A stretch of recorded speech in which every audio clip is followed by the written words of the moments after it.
하나님이 가라사대 천하에 물이 한 곳으로 모이고 묻이 드러나라 하심에 그대로 되니라. 잘 보셔야 됩니다. 주체는 하나님입니다. 하나님이 가라사대예요.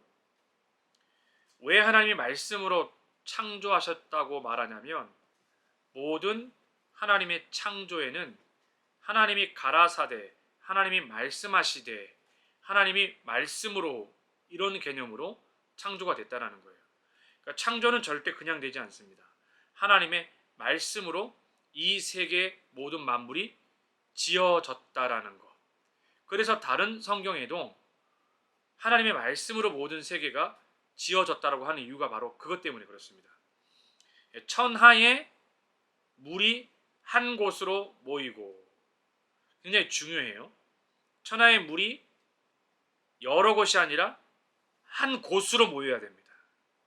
그리고 묻이 드러나라 하심에, 여기서 묻이 드러나는 개념 자체를 여러분들이 제대로 이해해야 돼요. 마치 물 가운데 육지의 땅이 솟아난 듯한 느낌으로 받아들여져야 됩니다. 그래서 여기서 땅이라고 표현되어진 거 있지 않습니까? 묻을 땅이라고 말하는데 여기서 말하는 이 땅이 에레츠라고 하는 단어예요. 구약 성경에 2504번이나 쓰였던, 굉장히 많이 쓰였던 땅입니다.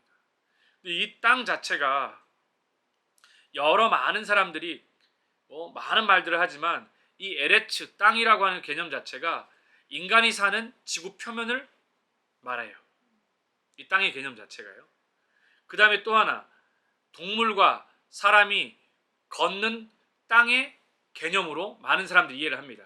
근데 이 개념 가운데 중요한 포인트가 뭐냐면 천하의 물이 한 곳으로 모이고, 그 물 한 곳으로 모이게 되어지면서 묻이 감춰있던 것이 드러나는 것이 땅이 되거든요. 왜냐하면 10절에 하나님이 묻을 땅이라고 칭했기 때문입니다. 그래서 모인 물을 그제서야 뭐라고 불렀다고요? 바다라고 하나님이 말씀하셨어요. 그럼 생각해 보세요. 지금 하나님이 호수를 만드셨나요? 하나님이 강을 만드셨나요? 그러면 신기하지 않아요? 하나님이 처음에 만드신 건 하나님이 땅과 바다라고 하는 거예요. 그러니까 물은 뭐라고요? 바다예요. 무슨 말인지 아시겠습니까? 그러니까 하나님은 궁창 아래의 물을 한 곳으로 다 모이게 했고, 그리고 묻이 드러나, 그걸 땅이라고 했어요. 근데 모인 물을 가리켜서 바다라고 이렇게 얘기했다고요. 근데 여기서 바다라고 언급된 것을 가리켜서 여러분 어떤 의미로 받아들여야 되는지 아십니까? 이 바다라고 하는 이 단어 자체가 히브리어 원어를 진짜로 해석하면 어떤 의미냐면 이런 의미예요. 그리고 그 물들의 모임을 바다들이라 하였더라.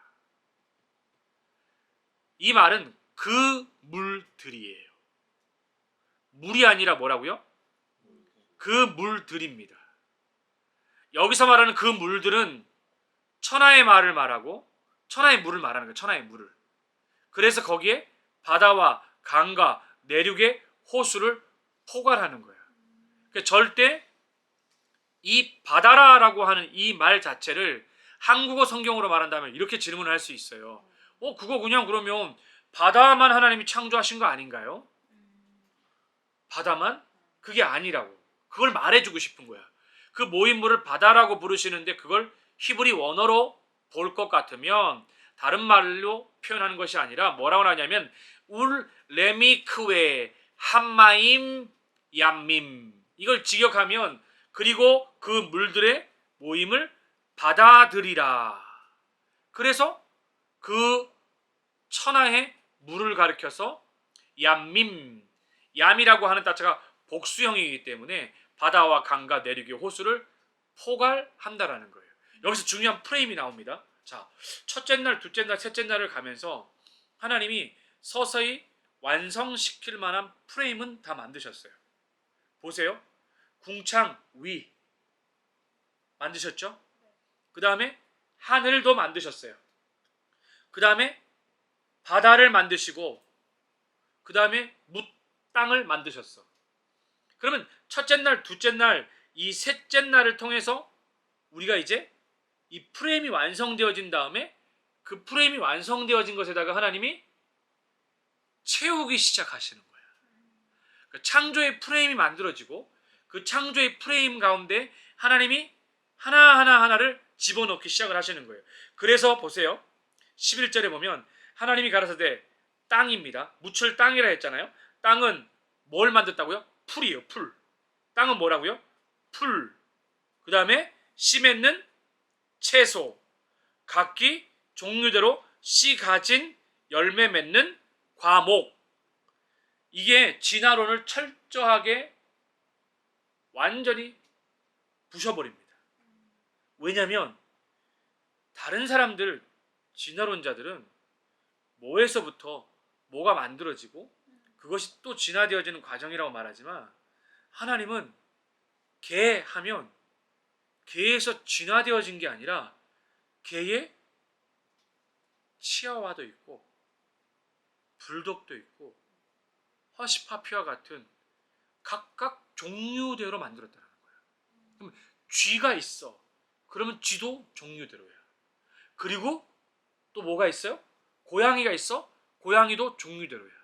그러니까 씨를 맺는 여기 보시면 씨를 맺는 채소와 각기 종류대로 씨 가진 열매 맺는 것도 각각 종류대로 하나님이 만드신 것이지 절대로 진화의 과정이 설명을 해줄 수 있는 것이 아니라 하나님의 창조의 섭리고 원칙이 이 원칙이다.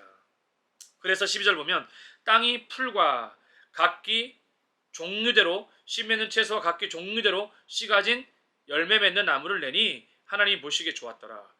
왜 계속 반복하는지 계십니까? 종류대로가 말하는지 아시겠어요?